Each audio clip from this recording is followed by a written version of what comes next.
Halo semuanya, perkenalkan nama saya Natali Vanesada dari kelas 11 Persing Gereja Santo Barnabas Pamulang. Di sini saya akan membuat video untuk memenuhi tugas Persing kelas 11 bab 6 tentang hidup bermartabat. Video ini termasuk ke dalam proyek hak asasi manusia. Sebelum saya lanjut, saya akan terlebih dahulu menjelaskan apa itu hak asasi manusia menurut Piagam PBB. HAM merupakan hak yang melekat pada setiap manusia tanpa memandang ras, jenis kelamin, kebangsaan, etnis, bahasa, agama, dan juga status lainnya. Nah, selanjutnya adalah contoh-contoh dari pelanggaran HAM yang paling sering terjadi di Indonesia. Yang pertama, ada pencemaran nama baik.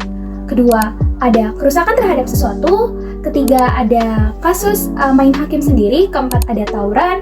Kelima, ada bentrok, diskriminasi, dan juga penyalahgunaan kekuasaan. Nah, di sini saya akan menyebutkan kasus-kasus pelanggaran HAM yang sudah diakui oleh Presiden Jokowi sebagai pelanggaran HAM berat. Yang pertama, peristiwa pencelamaan orang secara paksa pada tahun 1997 sampai 1998. Yang kedua, peristiwa kerusuhan Mei 1998. Yang ketiga, peristiwa Trisakti dan Semanggi 1 sampai 2 tahun 1998 dan juga 1999. Keempat, ada peristiwa Simpang KKA Aceh. Dan selanjutnya, peristiwa Wamena, Papua pada tahun 2003. Nah, karena maraknya kasus-kasus pelanggaran HAM yang terjadi di Indonesia, pemerintah juga mengupayakan berbagai macam cara agar pelanggaran HAM tidak terjadi. Salah satunya, pemerintah memasukkan HAM ke dalam Undang-Undang Dasar 1945 dan juga menyesuaikan pasal-pasal yang berkaitan dengan penegakan HAM. Di sini, pemerintah juga membentuk Komisi Nasional HAM dan Pengadilan HAM serta lembaga-lembaga yang berwenang dalam penegakan HAM. Pemerintah juga menyelesaikan berbagai pelanggaran HAM dengan menyeret pelaku pelanggaran HAM ke pengadilan HAM. Nah, itulah definisi dari hak asasi manusia dan juga beberapa contoh serta peran Indonesia dalam pelanggaran HAM. Nah, di sini tidak jauh dari pelanggaran hak asasi manusia, saya akan menjelaskan tentang aborsi. Apa sih itu aborsi? Aborsi sendiri berasal dari bahasa Latin abortus provocatus yang artinya keguguran karena kesengajaan. Aborsi sendiri merupakan praktik menghentikan kehamilan dengan cara menghancurkan janin di dalam kandungan. Nah, pada kondisi medis, aborsi itu dapat dilakukan jika terdapat indikasi khusus, seperti kesehatan ibu yang akan terancam jika kehamilan terus dilanjutkan, dan juga ketika terjadi pemerkosaan. Aborsi legal itu juga dapat dilakukan jika janin belum berusia lebih dari 40 hari. Namun, Gereja Katolik sendiri dengan tegas menentang seluruh tindakan aborsi. Hal itu dikarenakan Allah sendiri menghendaki kehidupan, bukan kematian. Manusia juga diciptakan serupa dan segambar dengan Allah sehingga dari awal manusia itu adalah kudus. Dalam 10 perintah Allah yang keenam, ada perintah untuk jangan membunuh. Berarti tindakan aborsi ini melanggar 10 perintah Allah tersebut. Pada dokumen Konsili Vatikan II, Gaudium et Spes, juga menjelaskan bahwa sejak pembuahan, kehidupan harus dijaga. Dan tindakan aborsi merupakan tindakan kejahatan yang mengerikan.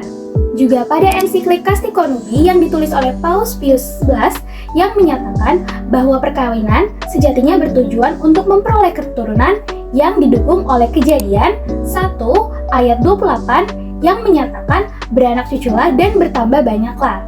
Nah, di sini gereja juga memberikan sanksi kepada para pelaku aborsi menurut Kitab Hukum Kanonik KHK Kanon tahun 1398, yaitu ekskomunikasi atau pengecualian dari keanggotaan gereja secara otomatis. Nah, sebagai orang muda Katolik, dukungan yang bisa kita berikan terhadap sikap gereja adalah pertama, menghargai dan menghormati HAM milik orang lain atau milik setiap orang.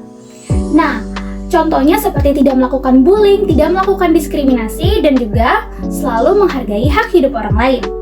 Dan kita sebagai orang muda Katolik yang baik juga harus menjaga diri dari situasi-situasi yang mungkin akan membuat kita harus melakukan aborsi. Seperti sebaiknya kita menghindari pergaulan bebas. Kita juga perlu mengembangkan diri dan minat serta bakat kita agar lebih berfokus pada diri kita dan pada hal-hal yang positif dan menjadi orang muda Katolik yang positif juga. Selanjutnya, kita juga harus berusaha menghargai kehidupan kita dengan menjaga diri kita dan juga merawat diri kita. Nah, itu dia dukungan yang bisa kita lakukan sebagai orang muda Katolik. Halo semuanya, pada kesempatan kali ini saya akan mewawancarai teman saya yang beragama Muslim mengenai proyek hak asasi manusia. Nah, boleh perkenalkan nama kamu siapa? Nama saya Aisyah Ruby Wardani. Nah, di sini ada 5 pertanyaan. Yang pertama, gimana sih tanggapan kamu terhadap kasus pelanggaran HAM yang sedang marak terjadi di Indonesia pada saat ini? Kayak kasus pembunuhan, KDRT, dan sebagainya. Sebenarnya secara singkat tanggapan saya mengenai kasus pelanggaran HAM yang sedang marak ya di Indonesia sekarang ini, sebenarnya cukup meresahkan untuk warga Indonesia seperti kita, di mana kasus pembunuhan KDRT itu tidak kalah seimbang, di mana mereka tuh benar-benar lagi naik banget sekarang.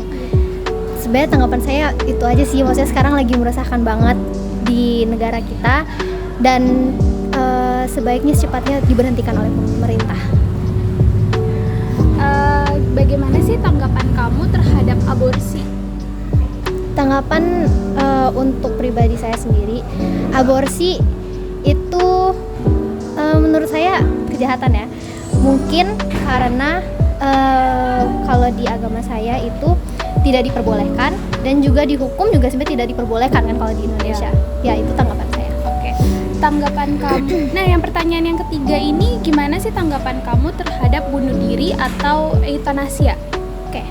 Eutanasia setahu saya kalau yang dicari-cari itu termasuk nggak beda jauh sama bunuh diri kan. Istilahnya kayak kita itu dapat perspektif di mana kalau kita mati itu adalah hal yang baik.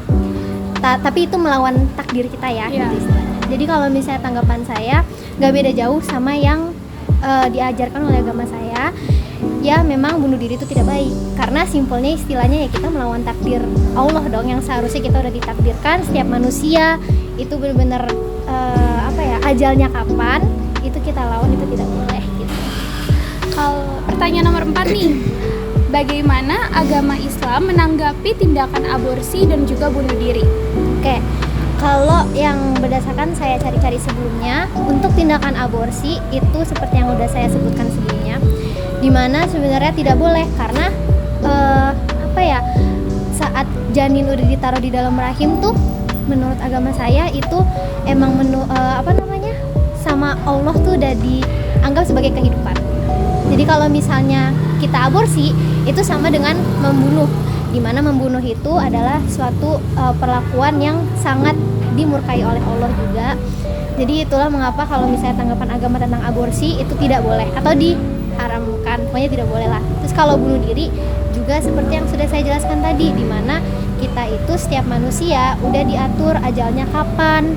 Jadi kalau misalnya kita memutuskan untuk menyelesaikan dengan bunuh diri itu tidak baik. Seperti saya nggak terlalu hafal sama ayatnya, tapi pokoknya saya juga baca di surat An-Nisa ayat 29 di mana kita itu tidak diperkenankan bunuh diri karena emangnya Allah itu Maha Penyayang.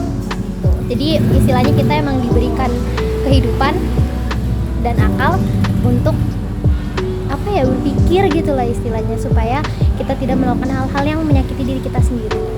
Kalau di agama kamu bagaimana hukumnya melakukan aborsi?